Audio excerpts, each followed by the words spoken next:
नमस्कार दोस्तों, आइए आज जानते हैं लार्ज कैप फंड क्या होता है। डिटेल में समझने का प्रयास करते हैं। बेसिकली लार्ज कैप फंड जब इसको आप थोड़ा सा डिस्ट्रीब्यूट करके देखोगे तो यहाँ लार्ज से मतलब होता है बड़ा, ठीक है। कैप का मतलब होता है कैपिटलाइजेशन एंड फंड का मतलब आप जानते हो म्यूचुअल फंड, ठीक है।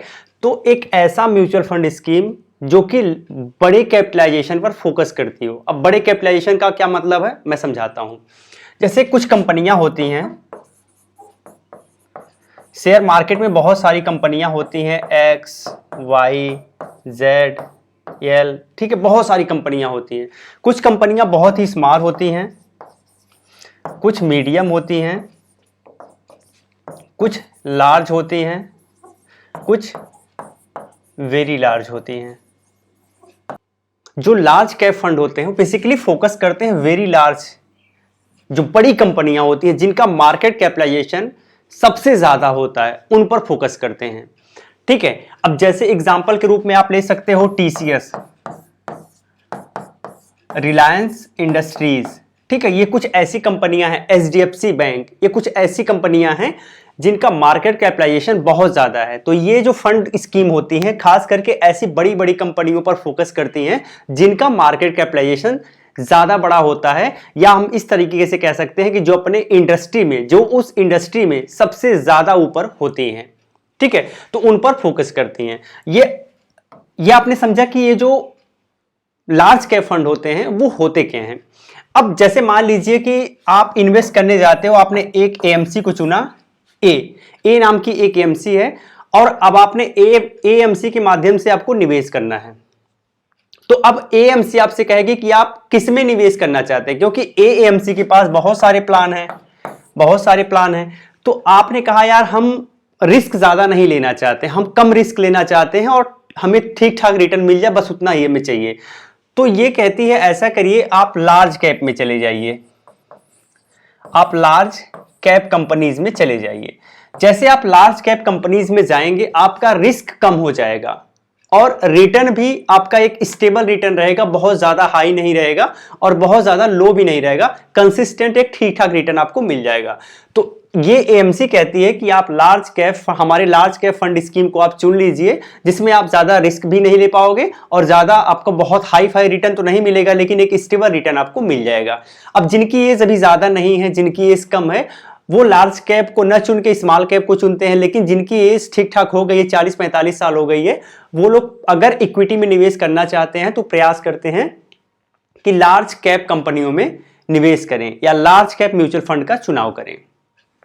अब देखते हैं कि आपने सपोज करिए इसमें चुनाव कर लिया, तो जो एएमसीज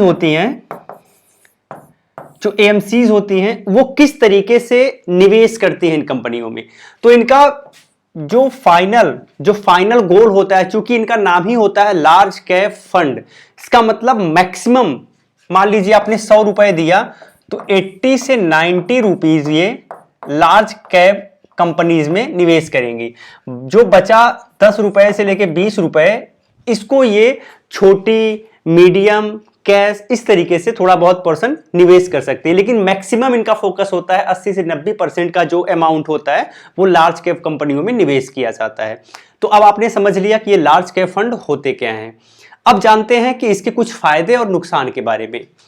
तो पहली चीज यहां पे हम लिख देते हैं एडवांटेज और डिसएडवांटेज, ठीक है। पहला एडवांटेज ये होता है कि कंसिस्टेंट रिटर्न मिलता है।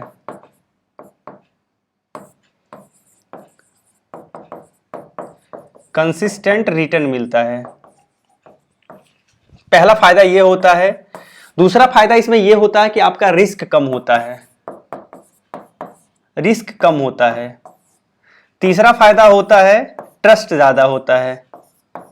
ये ट्रस्टेड कंपनियां होती हैं, बहुत दिन से लगातार अच्छा परफॉर्मेंस कर रही हैं, जो लोग भी इसमें पैसा लगाए उनको बहुत अच्छा पैसा बना के दी हुई हैं, तो लोगों का ट्रस्ट इन पे बहुत ज्यादा रहता है। फ्लक्चुएट ज्यादा नहीं होती हैं, फ्लक्चुएशन ज्यादा इनमें नहीं होती है। अगर मार्केट बहुत ज्यादा गिर रहा है, बहुत ज्यादा उठ रहा है, तो बहुत ज्यादा ये इफेक्टेड नहीं होती हैं, ठीक है।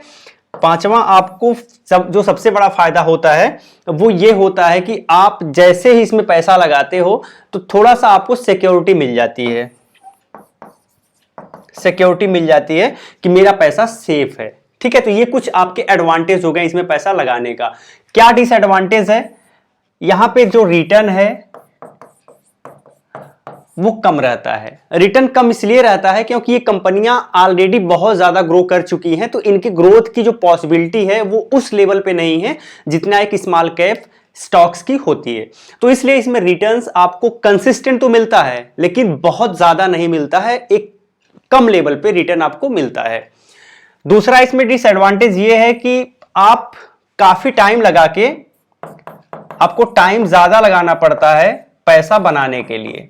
ठीक है, ज्यादा टाइम लगता है पैसा बनाने के लिए। अगर ज्यादा दिन तक आप निवेश करते रहोगे तो 12 से 15% के रिटर्न के हिसाब से आप ठीक ठाक पैसा बना पाओगे। बहुत सारा टाइम में बहुत अच्छा पैसा बनना, इसमें अच्छा ज्यादा पॉसिबिलिटी नहीं होती है। ठीक है, तो ये आपका 2 डिसएडवांटेज है और कोई इसमें डिसएडवांटेज नहीं है, बस यही 2 डिसएडवांटेज है जो कि लार्ज कैप फंड को आपको चुनने से रोकेगा। अदरवाइज आपको यहां पे एडवांटेज बहुत सारे मिलेंगे। अगर आप चुनना चाहते हैं तो लार्ज कैप फंड चुन सकते हैं। एक चीज मैं बताना चाहूंगा, अगर आपकी एज ज्यादा है तो आपको पूरा प्रयास करना चाहिए लार्ज कैप फंड कंपनी में निवेश करने का, और अगर आपकी एज कम है तो आपको पूरा फोकस करना चाहिए स्मॉल कैप फंड या फिर मिड कैप फंड में पैसा लगाने का। आगे हम इन पर भी वीडियोस लाएंगे। अगर आपको वीडियोस हमारी अच्छी लगती हैं तो आप इसे शेयर कर सकते हैं एंड सेव करके रख भी सकते हैं। जय हिंद।